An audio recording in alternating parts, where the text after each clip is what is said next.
So, but yeah, go ahead and begin.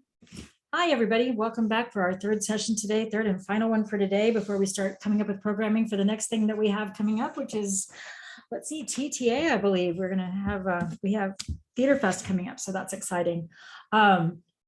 We've been spending some time today with the new prompt.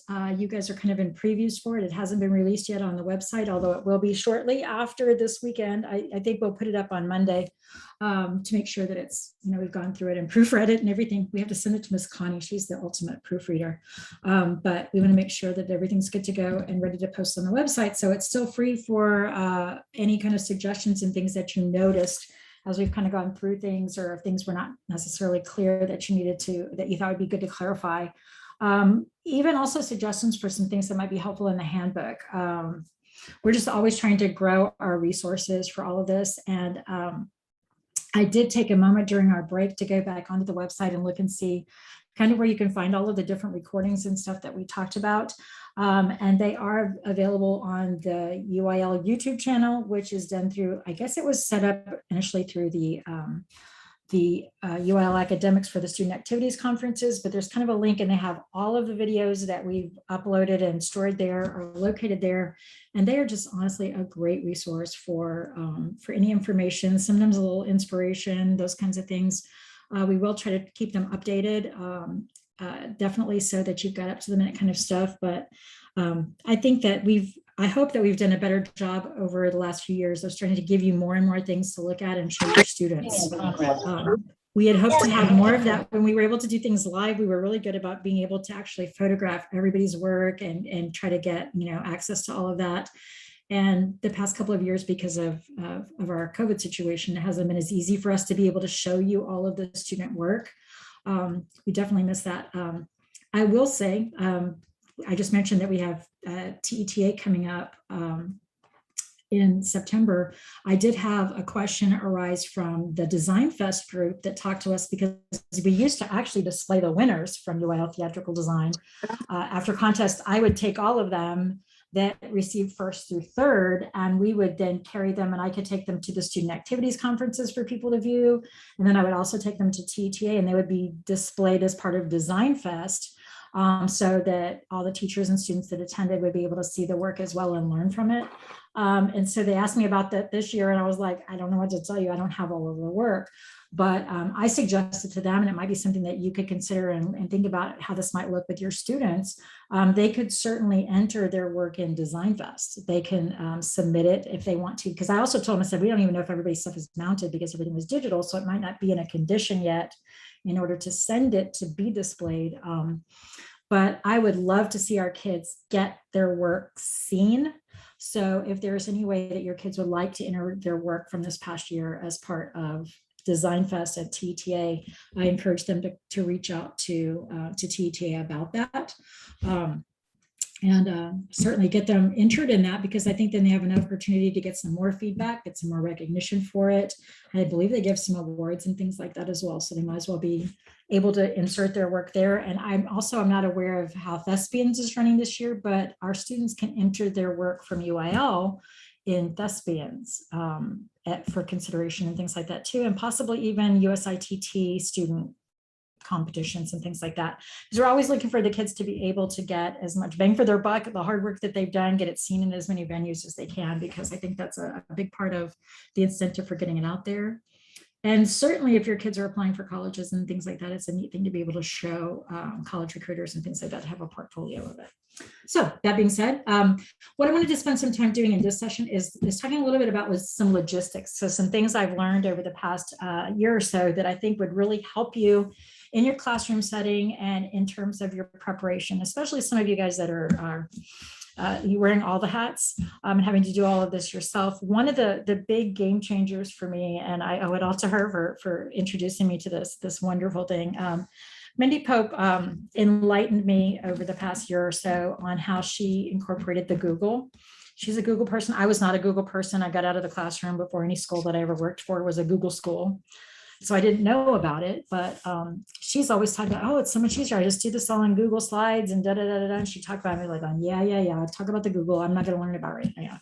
She finally made me see the light of the Google. And what it presented us with this past year was an opportunity when we did our digital submissions for state. We actually included a Google slide, or it also is the same kind of an equivalent as a PowerPoint presentation. It could be either a PowerPoint or a Google slide, but all it is a venue for you to be able to display your digital work for a judge to be able to view. And it just made it super simple to be able to insert the work, pictures of it right there where everybody can see it. It was all in order. It just seemed to make everything so much more user-friendly, I guess. Because we used to have all these people that worry all these questions. How am I going to scan this in? Or am I taking pictures? And do I take pictures of it mounted? Or what if my kids got it in digital form? And It's like, this seemed to just be the easiest way ever to get your work all in one place where you would be able to present it and enter it in the contest. So we're hoping to continue to utilize that this year and be able to give you a template that you can actually insert your students' work into, so that as they're working on it continually, it's always in the format that's going to be ready to be submitted come contest day. So if any of you guys were watching the guys from PSA Southwest this morning, they were talking about deadlines. Like the kid comes up like 10 minutes before the deadline and they're like, ready, here's all my work. And then you've got to try to get it into a format that can be sent in and entered and uploaded and ready to go for contests. It's very, very difficult if all of that falls back on a teacher. But Mindy created a video teaching everybody how to do that, to create the Google template that then allowed her students, like that's how she collected and managed her students' work all year long. Like they created their contest template of everything they had to have ready to go for contest. They created the template, and as they did the work, they entered it in there. So it was always submission ready as it was going to be that day. And then the next day they could improve something on it, save it, and it's ready. So that at any given time, it could have been like, oh, you need it now? Boom, upload, and it's ready to go. That to me was a game changer. It meant that nobody was going to have to be at the last minute going through all the different ones. But it also was such a neat place for the kids to practice storing and keeping their information in a pleasing format, made it look really sharp. For storing it or for feedback, because I think one of the things that we run across when we are the only teacher that's doing this, and we're trying to run on a play, we're trying to teach all of our classes. Oh, now we're going to do film because that's so super cool too. And we're trying to do theatrical design. Well, we don't always have time to sit down and meet with those kids and spend all the time with them that we might need to. When they're uploading everything into that Google Slides template, you're opening it up. Like they share it with you and you just open it up just like you're a judge at the contest. And you can then look at it the way a judge is going to look at it. You can see everything that they're doing and you can give them notes. You can have conversations with them. You can point things out right there within what they're working on. And it all stays in that interchange sharing kind of a format. So you're constantly working that way. So, I just feel like it improves your work and the way your work looks. It improves your flow. It improves your feedback. And it gives you that sense of accomplishment at the end that it's not a big rush. I just thought it was a game changer. So that being said, that video is still available on the UIL website. If you go in and you look at all of the different videos, it's like uploading your digital submissions with Mindy Pope from Stephenville. And it's like maybe a 10 or 15 minute video. And it's, like I said, a game changer. So I totally and completely encourage you guys to view that before you get started into your classrooms this fall, because I think, it's something that you could even kind of set up for yourselves to be able to work from. And introduce it to your kids. And so that's a great way for them to save work and set it up so that you can always have access to it. So I wanted to give you guys a little pitch for that. Another thing I wanted to spend just a little bit of time with today, also as far as working on all of this goes, I feel like that some of you guys are using this or trying to figure out how to ways to implement this into your classrooms. We have people that are trying to see if they could even use it in middle school to help prepare or help get kids ready for contests and things like that. The contest itself, if you've heard me talk at all, you've heard me tell people over and over and over again, it is not for everybody. The skill level required to do the full challenges of all of these different design categories is above and beyond a majority of your students' abilities and commitment to working on something for that period of time. And resource-wise, even having all of the resources to be available to be able to allow kids to compete or to do all of those different things if you were trying to do it with all of your tech classes or things like that.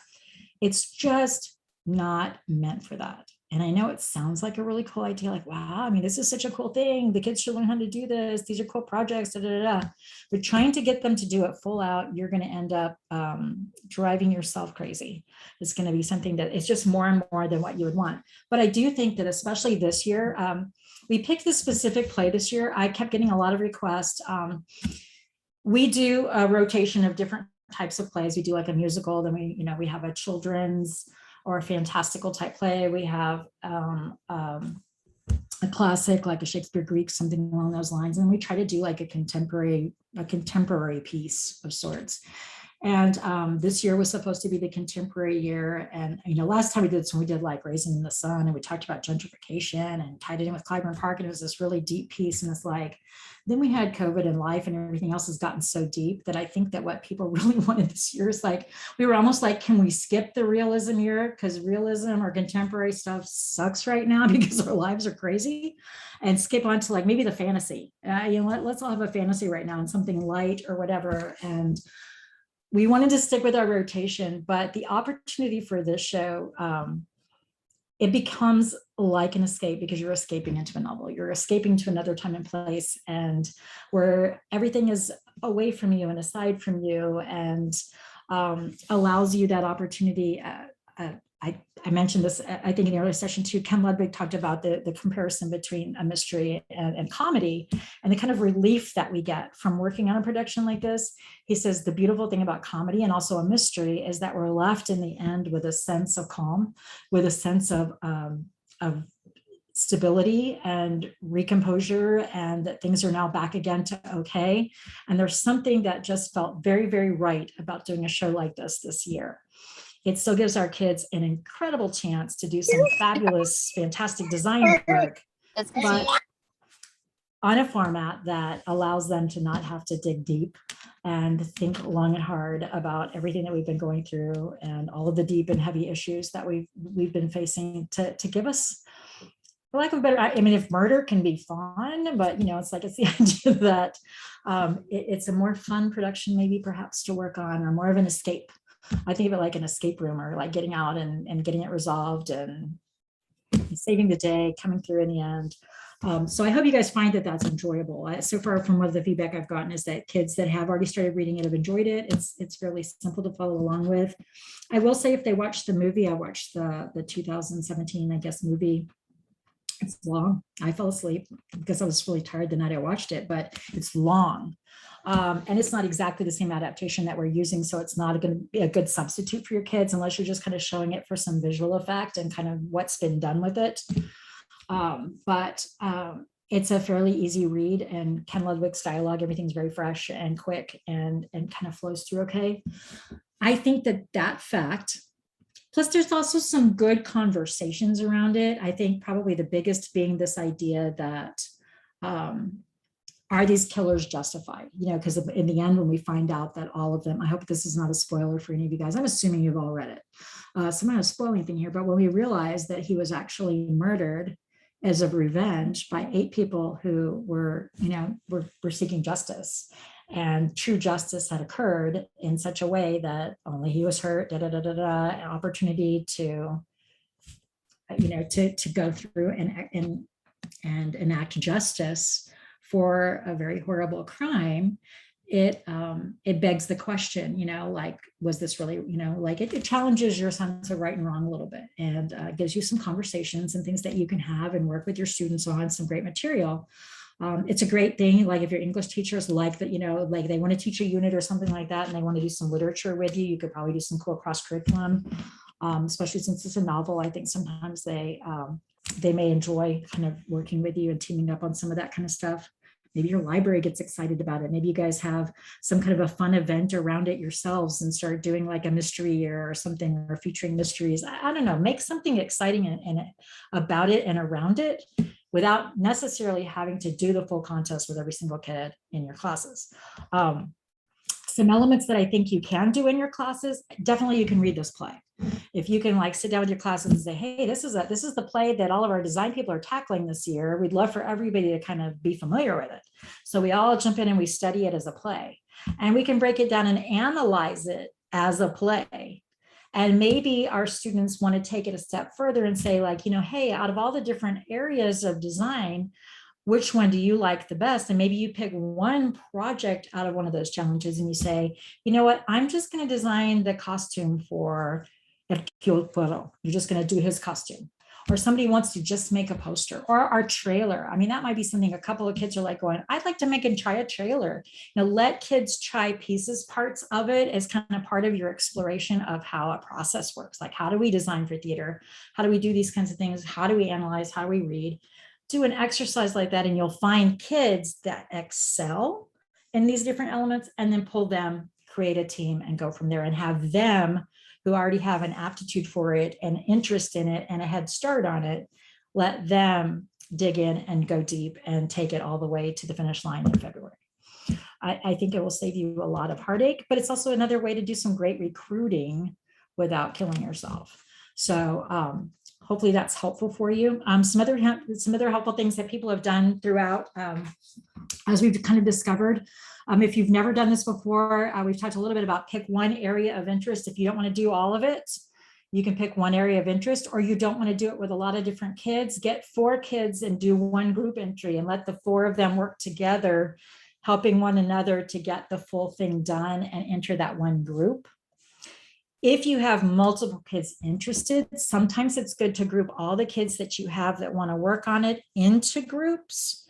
Say if I had 3 groups where each one had a costumer, a hair and makeup artist, a set designer, and a marketing person. So I've got 4, 4, and 4, and they're all going to work and they're going to do this. What I can then do is in the end, I can pick the group overall that's the best and enter them as my group.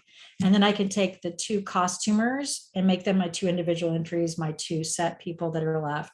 I can then farm them into my individual entries for submission, but they've been able to help each other and work through and support one another in the process. So that's another way a lot of people have worked very successfully within this contest to be able to help one another out. If you guys were listening to the guys this morning, they talked about the fact that they like to do that and they always like to insert a freshman. You always want to get like a mix of different age levels and there's groups, so that at the end of this year, when it turns around for next year and they're ready to get started again, you've always got somebody who's experienced to bring younger ones in.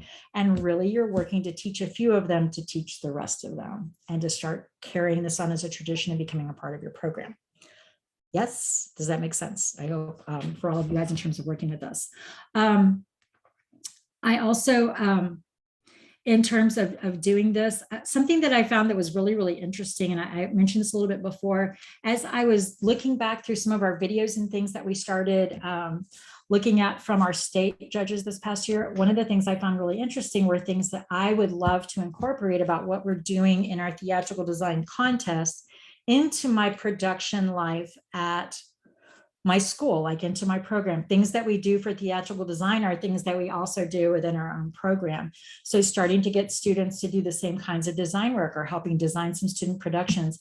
We've seen people that different years, they'll like, you know what, we designed this year, next year we want to do that play. I'm not expecting a big flock of productions of Murder on the Orient Express next year. I don't necessarily mean that, but I will say there were a lot of people that took that Charlie and the Chocolate Factory and then turned around and did it because the designs were super cool and they were able to work with it. But what I'm really, really talking about is some of more of the skills that we've implemented. I love the digital programs that we did the year that we talked about sustainability.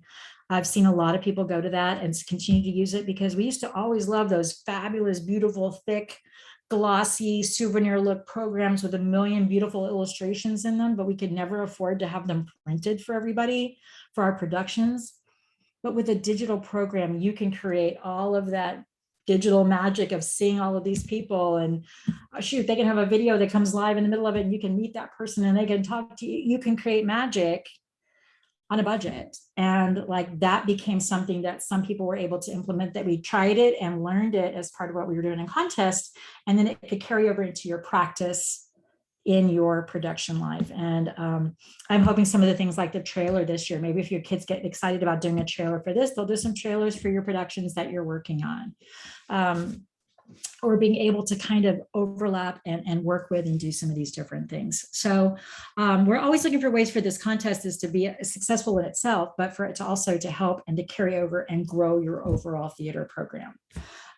We talked a little bit about the fact that adding this into what you're doing, if you're one of those schools who's like your district really wants to push you towards those Longhorn Cups and all of the big points and everything that go into being the top team in your conference and all that kind of stuff. We've literally had years where we had a year where somebody won the entire conference trophy with nothing but theatrical design points. So I like to encourage people that if you have not done this contest, if it seems like it's undoable, like it's too hard or anything like that, it is so worth jumping in and learning and trying it out and getting your kids to a certain level. Because once they go, they get it. If they can get to state and see what else is going on with that, it's super, super exciting. So I highly encourage you, if you haven't started it yet, start. One of my favorite people, Kimberly Fryman, she's at Mount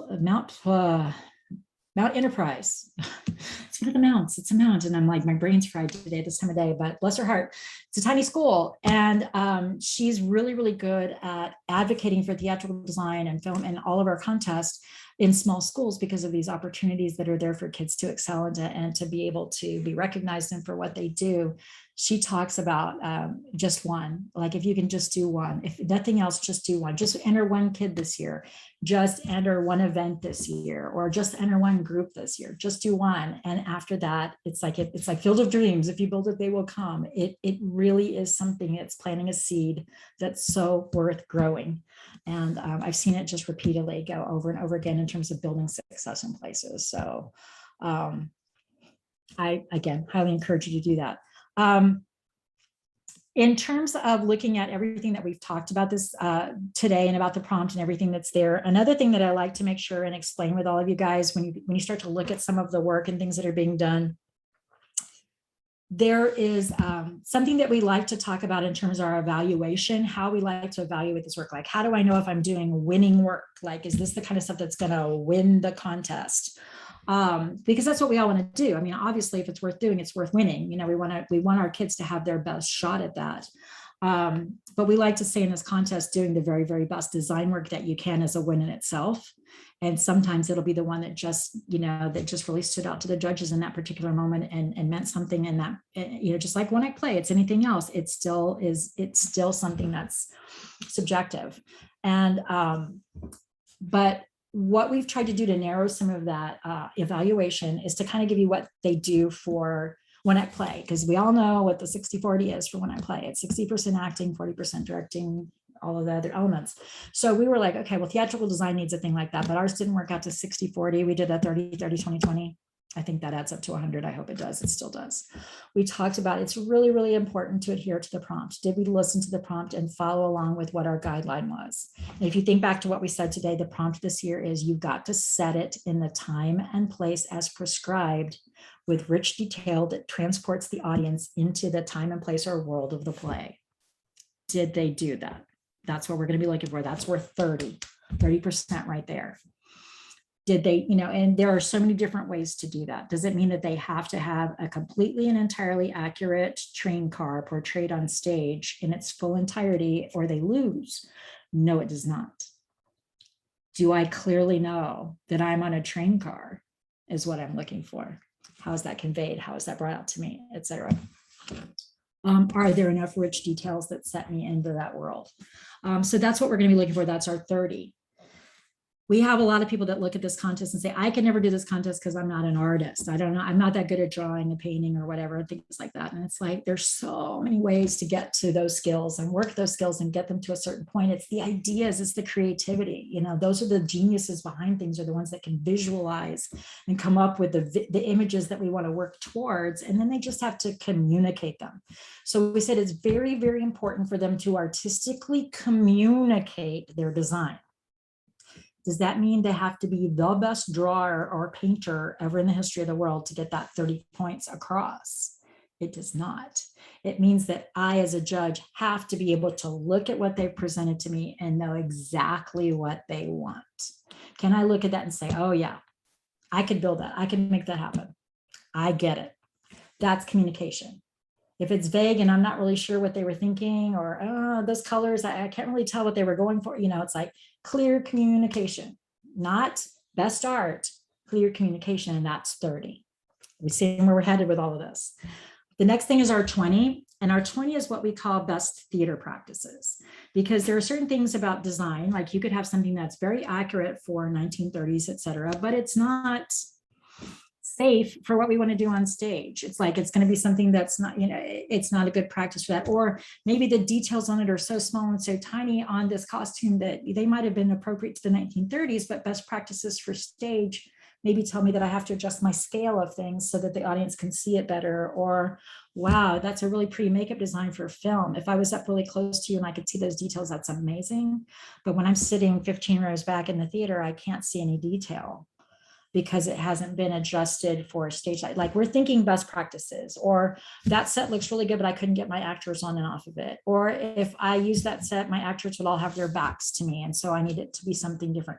All of the things that make something work for you as a director on stage, that's 20. That's another 20 points. So we're looking for those best practices of theater.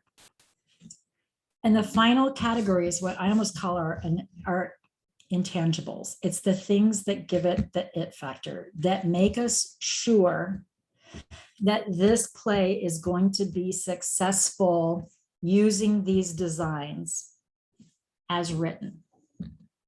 Can I picture the lines that are written in the script coming out of the mouths of the characters that you've costumed and designed hair and makeup for? Can the action that needs to happen on this play happen in the set that you've created in such a way that the audience gets this full story in a very rich way that's a successful production? Or am I looking at too many things in the way of it? And that's those kind of, that's the things that separate the first place winner from the somebody who's there and at state level, but hasn't quite made the super best design yet, because maybe it's a little simple. Yes, it's 1930s, but maybe we wanted to see a little bit more indication of personalities in those. It's like, yeah, it's 1930s, and so it's accurate, and you got the accuracy part right, but wow, I'm not really getting a sense of who that character is from that outfit. Could you up it a little bit in the details? Could you change some colors? Could you make it more intense and make that person stand out more? Certainly. And then that would make that production more successful overall at telling the story. So that's how you're going to be evaluating your kids. A lot of people will ask us for a rubric, because kids always want to know, what do I have to do to win? What are the requirements? What do I have to see? What do I have to do? And honestly, to me, you have to answer those questions that I just shared with you, that I just talked about. And I believe we have a video that's on there about evaluating the contest. I want to upgrade it because I want to include it with this year's prompt specifically. The one that's in there is from last year's prompt. But again, it's always going back to that 60-40 where you can tell the difference between those points and what we're working on. And that's how they're going to know if it's successful. And it's kind of like how they might evaluate a production.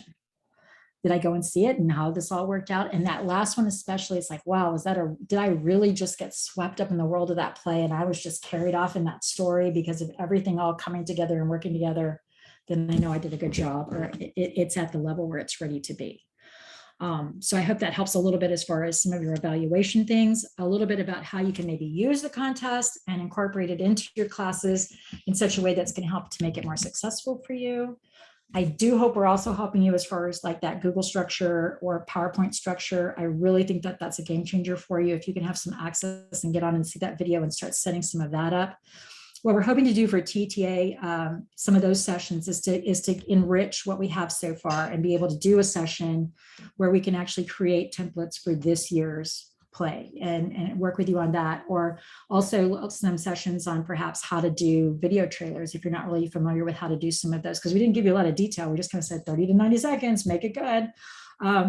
But maybe as you take all of this information today and you go back to yourselves and you start thinking, okay, when I start working with my kids in the fall, where are the holes going to be? Like, what are the questions that we're going to have? Like, what are the areas that we're going to need a little bit more information or a little bit more guidance, or maybe a tutorial on this or that? as you run across those things, give me some feedback, send it in, email it to me. Let me know what kinds of things that you could really use as far as support materials so that we can help you with that and have some of those sessions at TTA, because we have an entire day set aside in a room where I will be there for the whole entire day to answer any questions that people have. We will have people presenting sessions throughout the day, talking about all of the different aspects and things that we want, people to know about for competition. And as much as I used to love competition, our convention being in January, for this contest, it's amazing that we have it in September when you can still do so much to prepare for this year's contest. I always felt like in January, it's like by that time, the deadline was already coming up. And it's like, it's kind of late if you're going to go back and start and you're going to do it. We have had a few like major like rock stars that like, hey, I'm going to go back and I'm going to do that. And like got it together in a couple of weeks and went to state. Amazing. But it's not generally done. It's something that takes a little bit more time and effort to excel at, but you're getting that time by being able to set it aside now, kind of, think on it, plan on it, set aside some time to do it and work it so that you're ready for our February deadline. I think the calendar on the website has us as turning it all in on the 11th. If you want to tell your kids it's all due on the 11th, that's fine. But you teachers do not have to have it to me until the 12th. And we always say it's at 11:59 because midnight it becomes the next day and all those date things or whatever. So by 11:59 on the 12th, that's when everything needs to be uploaded and submitted into the system. We do something else that was suggested that I'd really, really like to do this year. I think they do something about this with film, and maybe some of you guys could let me know about this, but in film, they have like an intent to enter sort of a thing where they can fill out some kind of a mock form or something where they say, yeah, we're planning to enter film this year. So Luis has a good idea of how many judges he's going to need, potentially, how many people out there. It's like, honestly, I don't care. It's not a commitment to you that says, I'm going to enter 12 people and you don't enter 12 people. It's like, it's not going to be anything big. It's not a big deal. And I'm going to have to get judges based on how many people actually enter at some point anyway. The reason I wanted to do it was because it's giving us a database. It gives us everybody who's thinking about competing this year. It gets you all into my system at your email, wherever you're at. And then we can email blast out things that we find out that like, hey, this is something that's really helpful, or hey, this just came out on blah, blah, blah on YouTube or whatever. And it would be really cool to show your kids. It's like, we really want to kind of build that community. We have a Facebook group and we try to keep up with that. And it's pretty good. It's a UIL Theatrical Design. It's like u.i.l. Theatrical Design. I have to be the administrator of it. I have to let you in or not. So please answer the questions so I know you're not, oh my gosh, we got some crazy person from somewhere that they jumped into our thing and was like loading crazy images or something. And I had to learn how to turn them off. So I make sure we have questions so that you'll ask them so that I'll know that you're legit so we can put you in there. But if you're interested in being a part of that Facebook group, it's a great place to post questions and get some feedback from people who have done this already. It's a really fun group to be a part of, but more so than that, I would really like to get that database started in the fall. Once you're there and you've met with your kids and say, hey, yeah, are we going to compete in theatrical design this year? Yes, we are. Then you're going to join and say yes. There's no penalty if you don't. I don't want it to be one of those things where it's like, if I say I'm going to and then I don't, I'm really in big trouble and Rachel's going to hate me. And no, it's just getting you in the loop. It's like getting you into the spot where it's like, if you're thinking about doing, we want you to have everything that you could possibly need to know about it sent to you during the course of the year to help you out. So that's something that was suggested that we're hoping to implement. I'm not sure exactly how to do it yet, but we're figuring that out. So that's something else we've got to look forward to. And again, these things came from other teachers' suggestions, people saying, hey, it might be cool if we did this, or hey, have you ever thought about that? Rachel, we have a question. Oh, good. Yay. How early can my students begin working on the design prompt? There are students who started the day we announced at state this past year what play it was. They've already started. They know by reading the play or whatever, they can start anytime. I promise you there were teachers today that tuned in, screenshot what we had on the screen and sent it back to their kids to get started. Because they've been waiting. They've been waiting since they had heard what the play was going to be to find out what they were going to do with it. You can start anytime, you can keep working on it, and the deadline is February the 12th. You don't have to actually sign up. The way the portal works is that in like in January, we open up the entry portal and you create your portal account, and that allows you to upload your student entries, because a teacher has to be the one that submits the entries. And so when you're ready and you say, we definitely have entries and we're going to do it, in January, you create your little portal. It's super easy. Even I could do it, and I'm not good with stuff like that. And it shows you how to upload all of the information. And then from there, you just have to make sure your stuff is entered, however many you have, it's entered by the February the 12th. You can enter with as few as one. You can maximize out all the way at a total. I think you can have as many as 12 kids participate, because you've got a group that's 4, and then you've got 2 in each of the other things, which would add up to 8 plus 4 is 12. So you can have a maximum of 12 students competing. Or it could be less than that, or it could be one kid that's doing several different things. It just, however it works out to you. There's no penalty that says, I said I was going to have 12 and only have 1, or I have none. Whatever it might be, we're here to get you to be successful. We're not looking for ways to knock you down, disqualify you, rule you out, embarrass you in front of your kids, whatever it might be. We are here to help support you and to get your kids into this and started doing it so that they can carry through with it. So you can already be cracking the whip and saying, guys, what do you mean you haven't already read it yet? So. And if they haven't already started, that doesn't mean they're going to lose, but sometimes it's a good incentive to say, hey man, some kids already started. So they want to get in there and dig in too. Especially if you got kids that are super busy. If they want to get started early and read it and be thinking about it, getting some ideas, never hurts. Other questions? I don't have my chat on. I lost my chatting. None so far. Okay, because there was a thing that had like different ones. Okay. Oh, that was our indoor boot camp stuff. Yeah.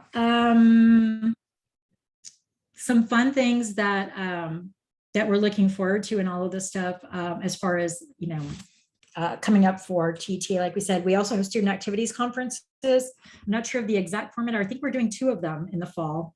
I don't know all the exact dates and things like that too, but we will have student activity conference things done again as well for our kids throughout.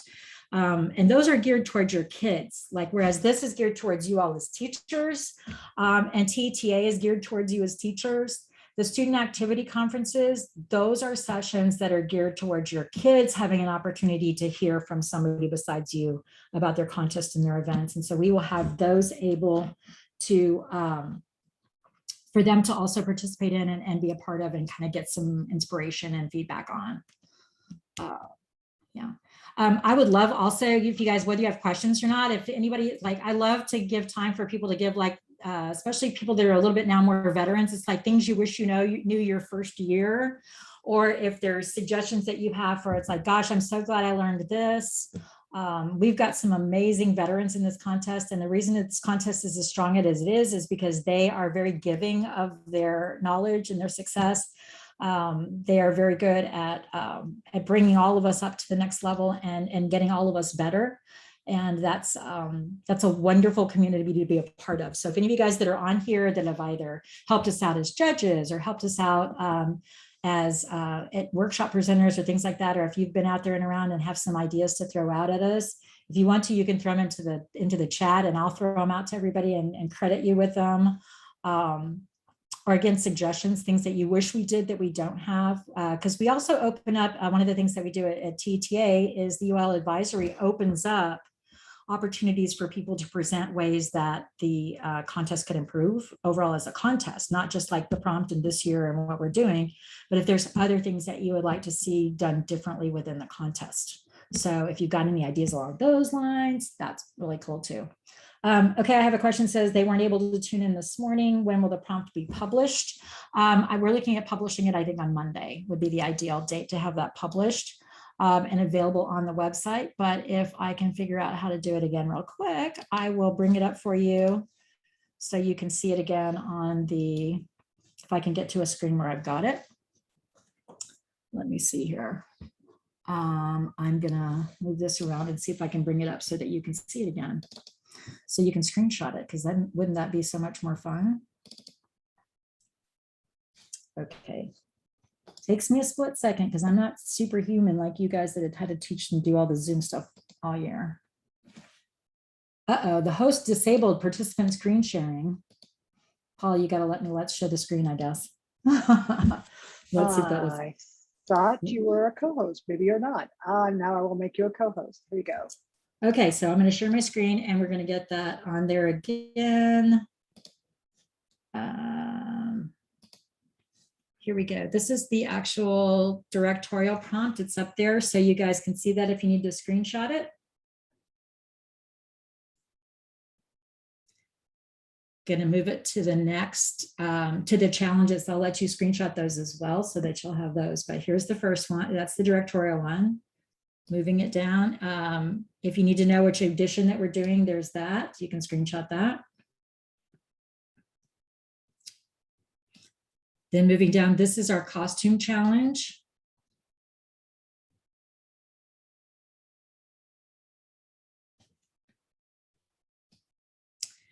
This is our set challenge.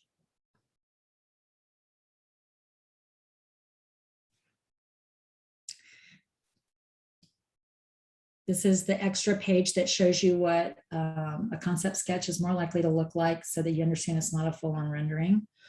So if you want to screenshot that, that's always there for us. Then here's our hair and makeup challenge.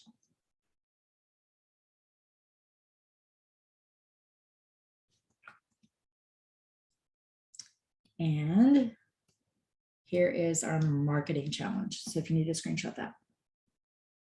Hope that helps.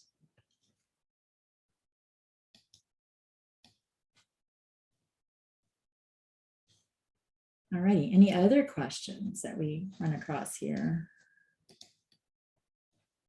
I think Paula put in the chat how you can get to the videos so that you can see those. I think that's really helpful. Again, there's some great ones from state. I feel like those were specifically very helpful with hearing what the judges had to say, because there were professionals that just were amazing to hear what they had to say. I just loved hearing some things. The other one was some stuff that I thought was super cool, also from Charla, who did the Division 2 marketing, I believe. If you look for Charlotte County, it's on marketing, her remarks. She talked a lot about community engagement. And I thought that, again, was some really neat stuff for us to look into as we're developing and working with this for our marketing kids. And I'm kind of like keeping that in the back of my mind as we're formulating things moving forward and with the contest.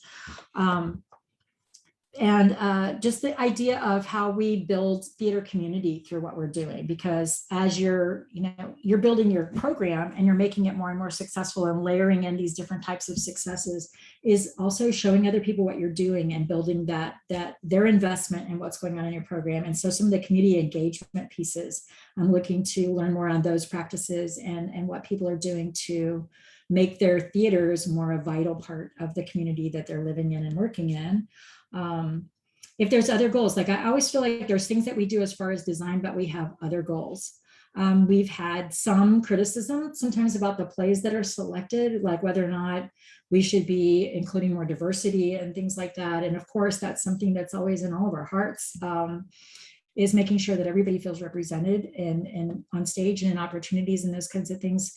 But I do also have to go back to the fact that we get one shot a year. I get one play a year to be able to work with, and it has to fill so many things for so many people when we're going to different, when you're on different campuses with different makeups of different kids and communities and standards and all those kinds of things and different skill levels. And we've got to find something that everyone will be able to work within and grow and find a place to fit in and work with it. The play can't be everything. It can't, solve all of our diversity things all in one shot, as well as be a fabulous design and everything else. We're always shooting for that. We're always looking for those best opportunities. But as you run across plays that you think would be awesome, I love to have suggestions for different plays and things to read. Our next year will be a children's or / fantastical type play. So non-realistic or / more for youth type audiences. And so if you start thinking of some plays along those lines, and then we will rotate back to, is it classic? That's where Life is a Dream was before. And then we go back to musical. So we do that 4 rotation, because ultimately your kids, if they stick with us for 4 years, they're going to have a heck of a portfolio showing they can do all of these different types of work, different genres, all of those kinds of things. So we're always trying to build for the best practices and the students who are going to take this and carry it on fully, but also make the kids who are just doing it for fun in high school enjoy it and be successful as well. Any other questions, comments? Rachel, Joe Lopez put a really good comment in the chat. If you have a big district, maybe invite directors or TDs to offer critiques before sending for judging.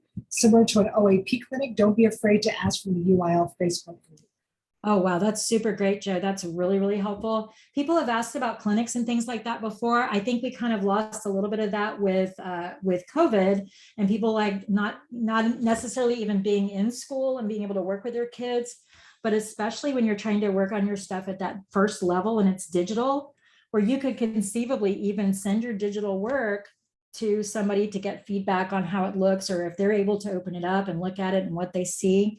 The Facebook group is a great place to ask for people, because maybe you should know a little bit about how we select judges. The preliminary judges for this contest are primarily selected from yourselves, from teachers who are currently directors of theatrical design students. We use the old model of Division 1 people judging Division 2 people, and Division 2 people judging Division 1 people, because you all know the prompt, you all know the work, you know the criteria better than anybody else will. And you also know what kind of feedback and stuff your students would be desirous of. And so you're able to deliver that. And so a majority of our judges for the preliminary level are other teachers who do this. So even if you found somebody to do a swap, if you're a Division 1 director and you know a Division 2 director, you guys could swap and help work on and get some feedback and things like that. I always kind of like to think that if you monitor it and kind of treat it like you do the one-act play clinics, obviously you don't want somebody coming in and saying, this is how you need to do your design. They can come in and say, hey, I see what you're trying to do here, but within your design, I'm not reading that into it. I'm not seeing enough, like they're giving you the feedback for what's there, but they're not redirecting it or redesigning it for them. Just like in a one-act play clinic, they're not coming in and choreographing your fight scene for you. They're coming in and teaching all of your kids how to do all of the fundamentals, and then you are designing and working through those moments within your show. We had to teach ballroom dance to kids. Well, they didn't come in and stage the whole number of ballroom dance for Steel Pier. They just taught the kids how to do the foxtrot and a bunch of different things. And then we had to work it into what was going on with it. So same thing with design. You can also do workshops. You can bring people in that can come in and teach your kids how to do renderings, somebody that can come in and teach them how to do drafting, all the skill sets and things that are available to be a part of it. You can bring in people to help you with that. I think the PHA Southwest guys mentioned today, they bring up a middle school. One of their middle school teachers is really great with costume and makeup. They bring her up to work with the kids on those parts of the theatrical design entries. Look around and see who you've got available to help you with those things. And if it's not at your own school, look at other directors that are in similar straits as you and help each other and work around those things as well. And I would also say my email is always open. And if there's ways, if you're running into struggles or you're finding things that aren't working for you within the contest or things that you need more support on, if you can let me know, there are a lot of times ways I can hook you up with somebody who might even be in your same area who you could call and talk to or work with, get some feedback from, things that you could attend, etc. So we just really, really have to support each other. And I think that's a great suggestion from Joe to have you guys get that extra input. By the way, Joe's a really good person to do that because he also helps us judge. So if you need him to be one of those people, you can write that name down and make sure that you're doing some of that stuff too. Other questions? Comments? So what you say, corrections, confessions, anything. I confess that I really didn't know what I was doing until I started this, but wow.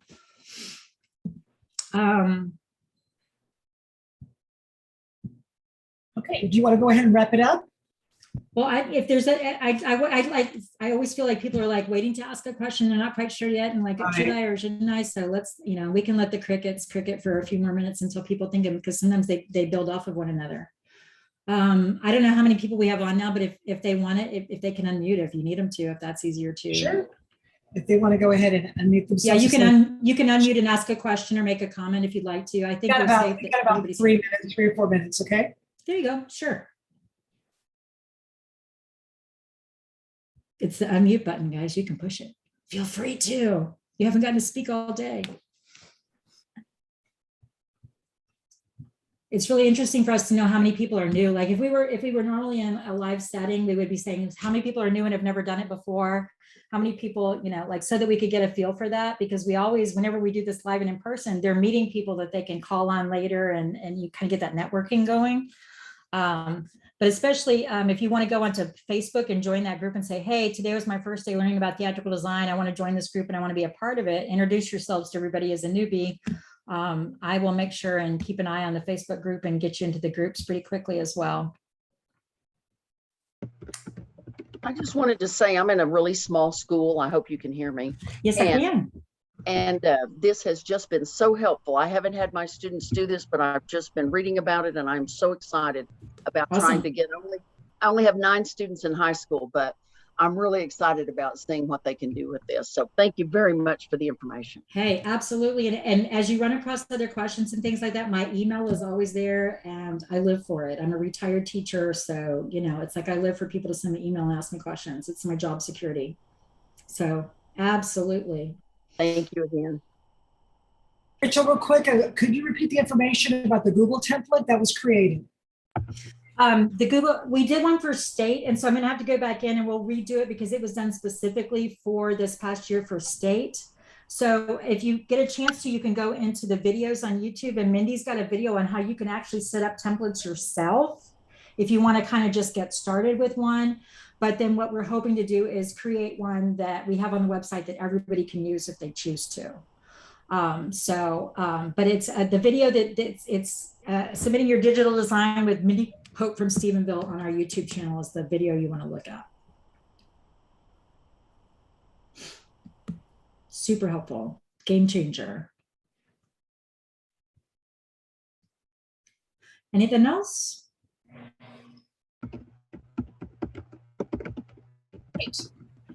We have one more session coming up, and that's with Luis Munoz, who's going to talk about the rules and categories for the UIL Film Contest. So that'll be our last session for Capital Conference. So Rachel, anything else you want to add? Nope, I think we're good, folks. I'm really looking forward to seeing your work this year, and I'm just really, really, really excited. So let me know how it's going. We'll get through it this year, I promise. We're going to see each other. We're going to see each other live in May. So, yay. Yes, and so look for the prompt around Monday and look for the handbook by September 1st, correct? Got it. Right. All right, folks, thank you very much. Have a wonderful school year and a great weekend. And if you want to stick around, you may have to log off and log back on for our film session at 3 o'clock. See y'all later. Thanks. Thank you, Rachel.